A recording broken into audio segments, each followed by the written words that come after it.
औज़ुबिल्लाहिमिनश्शैतानिर्रजीम बिस्मिल्लाहिर्रहमानिर्रहीम। Dear SLS students, Assalamu alaikum. Hope you will be fine. Now we start our subject Amazing Science, class 5th, lecture number 12. Open your book, page number 71. ठीक है, आज हमने unit number जो हमारा 7 है उसकी reading question answer complete हो गए हैं। आज हम बुक एक्टिविटीज सॉल्व करेंगे। A machine needs dash to work. जी, मशीन को किस चीज़ की ज़रूरत होती है काम करने के लिए? Energy, ENERGY, energy. एनर्जी की ज़रूरत होती है जी मशीन को काम करने के लिए। B, the moving parts of machine become hot due to dash. The moving parts of machine become hot due to dash. जी, मूविंग मशीन के जो पार्ट्स होते हैं, ठीक है, मशीन के जो पार्ट्स होते हैं वो क्यों गर्म हो जाते हैं? ठीक है, बिकॉज ऑफ रबिंग। ठीक है, जो रगड़ने की वजह से, रगड़ जब उनमें पैदा होती है तो वो जो मशीन के जो पार्ट्स हैं, जो पुर्जे हैं, वो गर्म हो जाते हैं। C, the amount of effort applied to do work is called dash. The amount of effort applied to do work is called dash. जी, जो हम ताकत या जो हम लगाते हैं, अप्लाइड करते हैं काम करने के लिए, जो हम अपनी एफर्ट्स लगाते हैं, ठीक है, जितनी तादाद में, उसको क्या बोलते हैं? फोर्स। ठीक। D, the work done is called dash effort. जो वर्क हम उसके बदले में फोर्स लगा के जो हम करते हैं, ठीक है, जो काम करते हैं वो एफर्ट्स कहलाती हैं। A rocket can fly at a steady speed in space because there is no friction. जी, जो रॉकेट है या जो एयरप्लेन वगैरह होते हैं, ये जब स्पेस में क्या करते हैं, एक स्टेडी स्पीड से जा रहे होते हैं, फ्लाई उड़ रहे होते हैं, तो क्योंकि उन पे कोई फ्रिक्शन उनमें नहीं अप्लाई हो रही होती। ठीक है। F, and dash is a sloping surface by which heavy loads can be pushed. Inclined plane. Inclined plane जो होता है वो स्लोपिंग सरफेस होती है, मतलब ऐसे स्लोप सी बनी हुई होती है जिस पे आप हैवी जो लोड है वो इजीली जो कर सकते हैं, उठा के ले जा सकते हैं।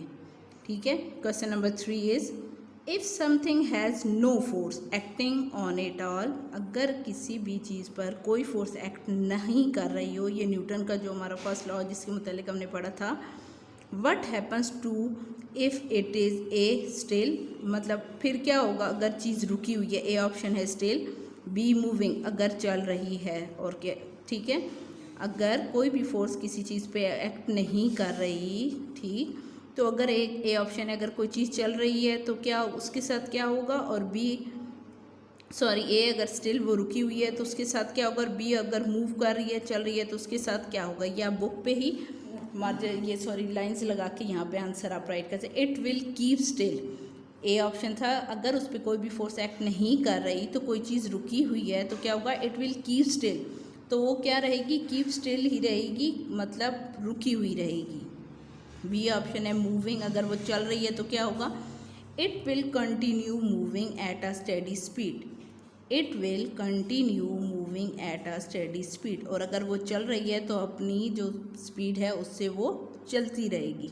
क्वेश्चन नंबर 4 देखें, जो हमारी बुक पे ही हमने सॉल्व करना है। State whether friction is useful और nuisance in each of the following cases. जी, फ्रिक्शन जो है हमारे लिए कब फ़ायदेमंद है और वो हमारे लिए नुकसानदेह या परेशानी का सबब। न्यूसेंस का मतलब होता है वो कोई भी चीज़ जो हमारे लिए मतलब परेशानी का सबब बनती है। ठीक है। यूज़फुल फ़ायदेमंद कब होती है फ्रिक्शन हमारे लिए, और न्यूसेंस हमारे लिए नुकसानदेह या परेशानी का सबब कब बनती है?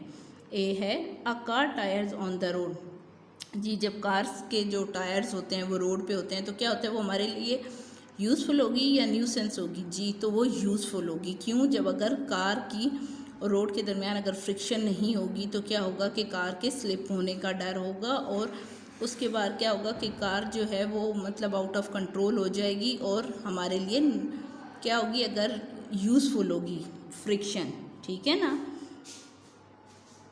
आ शिप मूविंग थ्रू वाटर। जी, जो मतलब मूविंग कर रही है, जो एक शिप पानी में मूव कर रही है थ्रू वाटर, वाटर के थ्रू क्या होगा? न्यूसेंस होगी।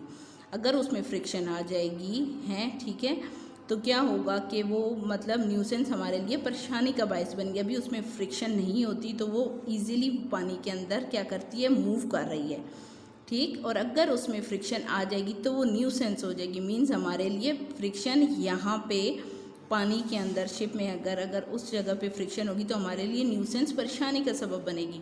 सी शूज़ ऑन आ पेमेंट, मतलब जब हम चलते हैं, ठीक है, हमारे शूज़ और मतलब जो ज़मीन है या फ़र्श है, फ्लोर है, तो उस पर क्या है, फ्रिक्शन हमारे लिए यूज़फुल है। अगर लेस फ्रिक्शन होगी तो क्या होगा कि हम स्लिप हो जाएंगे और गिरने का ख़तरा होगा। D a wheel spinning on an axle, जी जो व्हील स्पाइनिंग जो पहिए घूम रहे होते हैं उन्होंने एक एक्सल, उनके दरमियान अगर फ्रिक्शन आ जाएगी तो वो क्या होगा कि हमारे लिए न्यूसेंस परेशानी का बायस बनेंगी, उनमें रगड़ पैदा होगी और वो चीज़ क्या होगा कि रुक जाएगी और मूव नहीं कर पाएगी।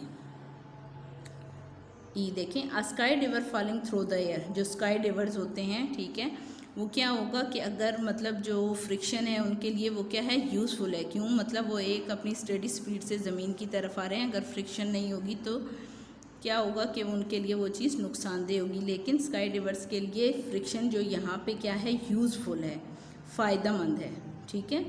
समवन्स हैंड होल्डिंग आ स्क्रू ड्राइवर, जी तो क्या होगा, यूज़फुल है, मतलब कोई भी जो होल्ड करता है स्क्रू ड्राइवर, जिससे हम ये स्क्रू वगैरह ओपन करते हैं, स्क्रू ड्राइवर जो होता है, अगर फ्रिक्शन नहीं होगी तो वो क्या होगा कि स्लिप होके मतलब वो जो स्क्रू है वो ओपन नहीं कर सकेंगे। अगर फ्रिक्शन नहीं होगी तो क्या होगा कि वो स्लिप होके उनके हाथ पे लग जाएगा, ठीक है। और ये फ्रिक्शन के बायस क्या होता है कि वो होल्ड करके मतलब उस चीज़ को, कोई भी स्क्रू वगैरह ओपन करना है तो वो इजीली उसको कर सकते हैं। तो यहाँ पे ये फ्रिक्शन हमारे लिए क्या है, यूज़फुल है, ठीक है। बेटा ये आप लोगों ने राइट करना, बुक्स पे राइट करने के साथ साथ क्या करना है, लर्न भी करना है। स्टे ब्लेस्ड, स्टे होम, अल्लाह हाफिज़।